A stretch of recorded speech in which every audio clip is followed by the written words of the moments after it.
വർഗീയ വിഷം വിളമ്പുന്ന ചാനൽ ഇരുന്നു കൊണ്ട് വർഗീയ വിഷം തുപ്പിയ PC ജോർജിനോട് 2021 കേരളത്തിലെ പൂഞ്ഞാറിലെ മതേതരത്വ ജനാധിപത്യ വിശ്വാസികൾ വീട്ടിലിരുത്തിയത് ഇനിയും 2026 ആവർത്തിക്കുമെന്ന് സാന്ദർഭികമായി ഓർമ്മപ്പെടുത്തുകയാണ്.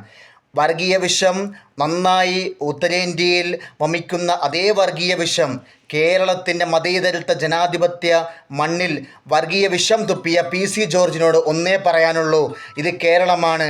കേരളത്തിൽ മതേതരത്വ ജനാധിപത്യ വിശ്വാസികൾ ജാതി മത വർണ്ണ വർഗ രാഷ്ട്രീയ വ്യത്യാസമില്ലാതെ തോളോട് തോളൊരുമി നിന്നുകൊണ്ട് ഈ വർഗീയ വിഷത്തിനെതിരെ, ഈ വർഗീയ തീവ്രവാദത്തിനെതിരെ, ഭീകരവാദത്തിനെതിരെ, ഈ വർഗീയതയ്ക്കെതിരെ, ന്യൂനപക്ഷ വർഗീയതയ്ക്കെതിരെ തീർച്ചയായിട്ടും പ്രതികരിക്കുക തന്നെ ചെയ്യും. ഇത് കേരളമാണ് എന്ന് PC ജോർജിനോട് ഒരിക്കൽ കൂടി ഓർമ്മപ്പെടുത്തുന്നു.